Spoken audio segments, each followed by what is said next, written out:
All right, Big Ten championships officially in the books. The finals just concluded. We're back here at the Airbnb ready to break it down for you. We're going to go in weight class order, starting at 125 pounds. Sudden victory win for Lightning Luke Lillidahl. A few exchanges, not a ton. I thought Volk did a good job in the hand fight. He was getting to his underhook a little bit in the first period. Seemed to slow things down. But Luke was able to capitalize on an exchange there in overtime. Did you see anything I missed? I mean, I don't think Volk really ever was any close at all to scoring, and I feel like Luke had a few times where he was pretty close, but I feel like he dominated the match even though the score didn't really look like it. I don't disagree with that. And we're gonna get into the backside. What happened there in the placement matches? Buzakis took out Moran. Jacob Moran was right there in that match. You're a big Jacob Moran guy, right? Yes. Yeah, and he also Buzakis also beat Peterson. It was. Oh, that's right. Decision, 6-4 decision in the consolation semis. And then Peterson beat Diego Sotelo 5-2 in the fifth place match. And then Kayla Ridson got 7th. He beat Aiden Smith 6-3 in that match. So that should punch Ridson through. But yeah, a lot of interesting backside stuff happening there. Buzakis, after losing to Volk, rebounded well. Had to beat some good guys there. Also, shout out Indiana. Really they wrestled pretty good. They wrestled good. And you like their crowd? Yeah, they had a good crowd. I think Iowa had honestly, they might have more fans than Iowa, honestly, cheering-wise. I don't know.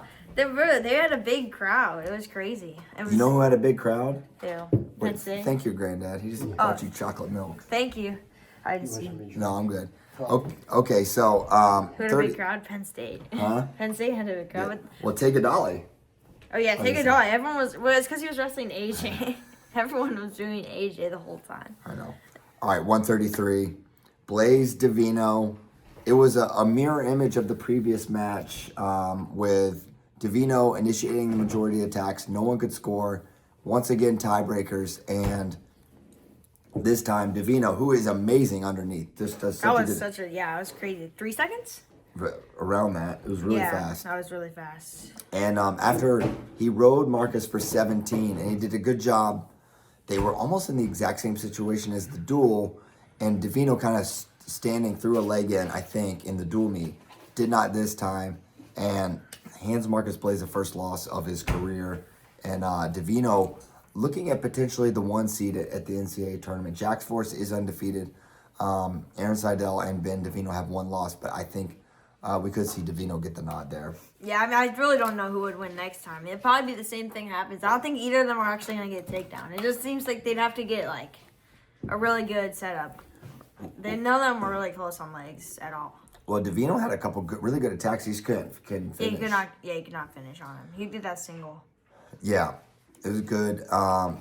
Big performance there for Ben Divino. Also, 25, Luke Lillidahl has the 1 seed locked up there. I'll mention that. 33, Drake Ayala beat Zanfuga for the second time this tournament. Yeah. He also beat Lucas Bird in the Conti semi. OT, yeah. I mean, Bird, I don't know what's going on with him, but he beat Blake Boren 5-2 in the 5th place match. And I wrote this down. Did you see it? What happened after he won? No. So there's 5 seconds left on the clock. It's 5-2 Bird. Or 4-2, and he might have a hard time. I don't know. He's just right in his face for a long time. Right in his face. With time on the clock? Yes.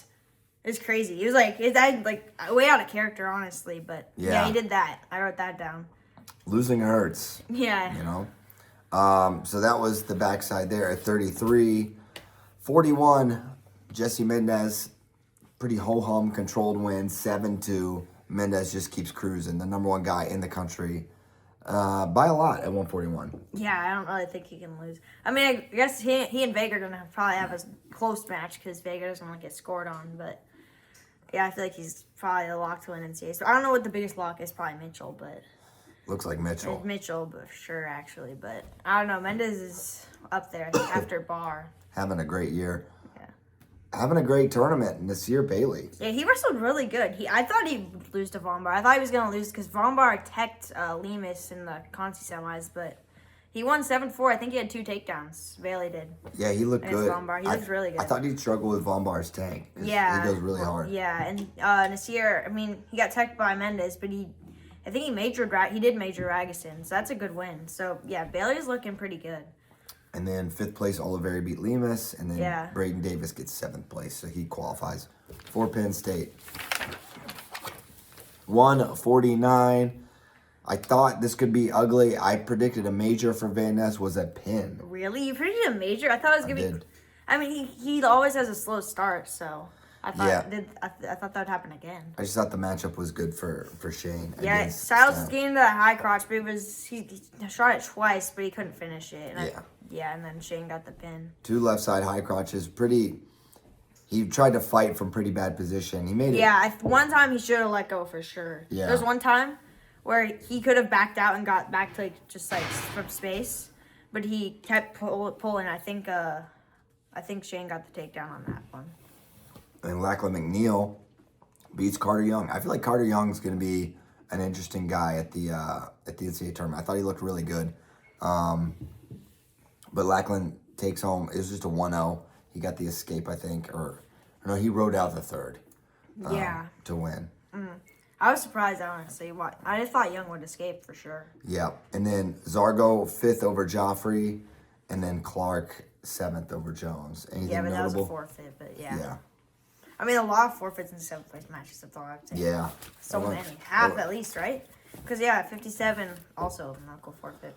So, probably the most talked about match maybe was the performance by PJ Duke, which I would say is, I mean, that's the best, as great as PJ Duke's been his entire career. I've never seen him look as good as he did against Antrell Taylor. Yeah, I mean, he kind of was scoring at will, it felt like, on him. It was very good wrestling by him. Yeah, great attacks. His strength was insane. Just a lot of pressure. Just wrestled a little angry. He was really all over him the whole time. Yeah, it's one of those, it was a statement, and He cut him a few times, too. It was like, dang, he wants another one. He almost took him over with that crossface after the first takedown. Now, I'll say, coming into this, I was feeling like PJ's probably my tentative pick to win the title at 157. Now I feel like I'm pretty confident he's gonna win. I feel pretty confident as well. Robidoux and Larkin, and then maybe Shapiro, but guess what? What? Shapiro lost to Jude Swisher today. What? Yeah. I've heard of him, but bro, didn't Shapiro beat Larkin in the duel? He did. Wow, that's crazy. Shapiro could still definitely get to make the finals, but yep. So that's a crazy one. Cannon Webster beats Brandon Cannon in the Connor Stanley 9-2. Yeah, that was an impressive win. And then the 2 forfeits. So 5th place match forfeit, Catcherbone won. And then they also had a forfeit in the 7th place match. 65. One of your big statements last night was Michael Caliendo will not lose by bonus points to Mitchell Messenbrink. I mean, it went 2 less. If he didn't get taken down the last time, he would have. Yeah, if he hadn't got majored, he wouldn't have. Exactly. But he did. Messenbrink looked really good. He got the takedown. When he got a takedown that early, it felt like he was probably going to be able to get it. Yeah. Yeah, I mean, he looked way better than I thought he looked. He beat him by more than he beat Patty Gallagher yesterday. I don't know what that says about Michael Caliendo and Patty Gallagher, who got 7th. It's just a different match. Yeah. Things happen. Yeah, Caliendo looked really good up to that point, though. Yeah. And then Blaze, he beat Araujo 5-1. Oh, wait, no, it was a default. He was up by 5-1 when it happened, but Araujo got injured and forfeited that. And Blaze won in tiebreakers against Sparks on the Conti semis. That was a crazy It was crazy, but he got reversal in tiebreakers, so that's how he won. Okay. Sparks got 5th. He beat Barbosa 9-6. Good tournament for Barbosa. Yeah, it was surprising he beat Blaze. So Haynes won on a 2-1. Locked hands goal? Or no, the scissors, right? Head scissors? Yeah, figure four the head. Yeah. Yep. That was crazy. So that was a point for Haynes, and that was the difference. 2-1, no takedowns. Levi was the closest to takedowns. Yeah. He was in on quite a few shots. Minto had a shot. I thought he was almost behind him at one point. I was like, oh, shoot, he might get the takedown. It was in the 3rd period, I think. 74, 3rd place. Carson Harshla gets the win there over Patrick Kennedy. Kennedy beat Mantanona in that Conci semi. Tiebreakers. Yeah. Yep, that was a close one as well. Yeah. Yeah, Mantanona, Bo got 5th. He beat Pinto 7-5. So, yeah, he had a good tournament. But Kennedy, I don't know. He hasn't looked great to me this tournament, honestly. I mean, he wasn't scoring much. He was not scoring. I didn't see him get to very many legs at all. I mean, against Hartstein, he lost. He got taken down twice, and he didn't get a takedown. So. And that's a win he got earlier this year. Yeah, I feel like he beat Minto too, right? He beat Minto in the duel. So yes. that's 2 losses that he'd already beat those guys. So it's not great for Kennedy. Seeding update: Shane, PJ should be the one. I'd be surprised if PJ wasn't one. Mitchell and Levi will be the 1 seeds there.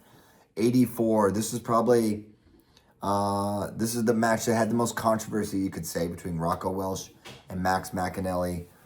Not a lot to talk about in regulation. Did feel like Rocco was trying to score more than didn't Max. He get a stall call really early? He got a stall early for a back out. Yeah. Really early, but then Rocco was just a little more aggressive, but nothing never like close really to scoring. Never happened in the regulation and in overtime too. But then the tiebreakers, he got that was the guy. So I don't know how fast Davino got out. He got out in 3 seconds. Yes, he had the Granby, yeah. So yeah, he got out super quick, and I think McAnally took neutral. Yeah, he had to. Yeah, he took neutral. He took neutral, and he was super close to that. That was really. But that was at the end of the first tiebreaker, if you remember. Oh yes, because I was like talking about because I was like, how did you not get? He never got in deep at all in the first 9 minutes of regulation, and then in 10 seconds, and you have 15 seconds left in the first tiebreaker. All you have to do is just stall out, and he got in deep. Yeah. And it might have been a takedown. I don't know. I didn't. You said you didn't think it was. No. I wasn't watching the clock like you were, so. It was right in front of me. The sequence. It would have been a takedown if there's 3 more seconds on the clock. Yeah, even 1 more second probably would have done it. And then I talked to the officials who were reviewing it, and evidently when when Rocco landed on his back, there were .009 seconds left. Wow. And by the time they kind of settled, time was on the over. Jumbotron they weren't showing the clock. They were just showing the sequence. So it's it's a takedown if there's time, but they weren't showing the time, so we had no clue. That's the key element there. So Welsh, I feel like Max, it's a little bit of the urgency wasn't there, but also I felt like he was just jabbing for his low single with his left hand, and then that shot he got to was his knee high pull. crouch thing. Yeah, and that's when he was a little closer. 3rd place, Mantanona over Moore. Cartagena Walsh over Allred for forfeit. And then also forfeit, Fishback over Ferrari. So yeah, Angelo did not wrestle today. No. He didn't wrestle after the Rocco loss. Yeah, he did. No, he did. He beat Riley because he had the place. Oh. So yeah, he did. But then he forfeited against Moore. Oh, that's right. I watched that match. What am I talking about? Yeah, and then he forfeited against Fishback in the 7th place match. Which is crazy. Fishback is a really good 7th place guy. Seriously. Compared to any of that's the deepest, I think. Who got 7th at 57? That's a pretty deep weight. I forget who it was. Meckler. Am I wrong? You're not wrong. Millard got 8th, which... Oh, yeah, Millard forfeited, though, so... yeah, you're right. Okay, what else? Rocco should be the one at 184. Yeah, he hasn't lost. Definitely the one. Yeah, what am I talking about? Because Angelo beat Aiden. Lost, yeah. Okay, 197. Not much to say here. Josh Barr just dominated. Dude, I've never really seen, anyone dominate like that. Tech's everyone. I don't think he'll tech Elam, but, he tech McDaniel. Easy. He could bonus a lot of guys. Bonus Elam, yeah. For sure bonus Elam. Yeah. He's really impressive. I didn't hear who got OW. Did you? Same wrestler. I think it was PJ. It was PJ, yeah. I think that's deserved. Yeah, he wrestled really He beat good. a national champion. Well, and also he had to beat Brandon Cannon, Cam Webster, and then PJ. And Antro. So, yeah. And then Geog got there at 97. He beat Stoller 7-5. Geog looked pretty good. He got tech by Barber. That's all that happened for the only loss he had. And then Ingham got 5th. He got a pin, actually. He pinned Remy Khan. It was pretty crazy. Rocco Welsh. Gabe Arnold, I think, punched his ticket to he did in the 9th place bracket. He made the finals, and I think he was walking around looked pretty happy, so I think he did make it. And then heavyweight, this is crazy. I thought AJ had it. I mean, he had this thing. Yeah, I think there's 30 seconds left. Yeah, talk through what happened there. So he's up. He's up to, or it's 1-1, but he's got the riding time, right? Or it's 2-0, right? 2-0. Did someone take neutral? No, he rode him out the entire. Oh yeah, we rode him out, got the escape. Yeah. So he had Ryan Time basically he had it locked up. They're neutral, and then Gadali somehow got to a leg and took him down, right? Well, it was AJ took a shot, and then it was. Oh yeah, he got that shot. Yeah, it was, and then he just did not have a good grip on it at all, and Gadali broke it and got behind him. I was so surprised AJ shot, and I interviewed Tay Gadali. He said he was surprised too. He didn't. Yeah, I don't know why he shot because he didn't shoot at all, and when he needs to score. I think he just wanted to get on and hold on, but it wasn't a good shot. But that's exactly where Tay wants you. Yeah. So I think tactical error there by AJ, and it cost him the match. Yeah, he got taken down, and then he took injury time. What'd you think about him walking out to his own song, Mr. Fast Twitch? Did you notice that? That was so funny. Was it the part 2 one? Because he said he wanted to make him another one or something. Oh, was it part 2? I don't know. I don't know because he was like, you said you liked the first one, so you want me to make you another one or something. Oh, really? I think that's what it said. Yeah. Oh, in the song? Yeah, that's what I heard. I'll have to go back and re-listen to it. Yeah, it's hilarious. I mean, Mitchell should have walked out to that one he sung. I don't know what's that song called? I don't know it. Jealous? I don't know. Yeah, Jealous by Nick Jonas. I can also confirm. We got Connor, the Sweet Prince. I've worked with AJ a few times. That was the first TP and Esco song that they made for AJ. Sweet Prince setting us straight. That's good to know. Yeah. So yeah, don't start talking about that being part 2. Is there a part 2? I don't think so. Okay, no. well it's not. They were talking like it was a part 2. I think It's the first one though. they're in the lab. Yeah, they're gonna make a new one, obviously. Obviously. Okay, who got third? Feldman, he beat Keeter 6-2 pretty soundly. Feldman looked hurt at the end, literally the last 10 seconds. I just watched the hand raise. I didn't really. Well, I was watching Gadali. Yeah. So I didn't see that, but. For sure. And then Cole got 5th over Amos. Yeah, forfeit though. Oh, okay, classic. Yeah, there's so many forfeits. Is Amos hurt? I don't know. I don't know. I guess you don't really need to wrestle that one anyway, but. Yeah. Like being Hopke got 7th over Luffman. Yeah, Big Ten's pretty deep at heavyweight. Yeah, honestly, who didn't place? Catcut did not get top 8. That's it, but that's a pretty good dude. Yeah.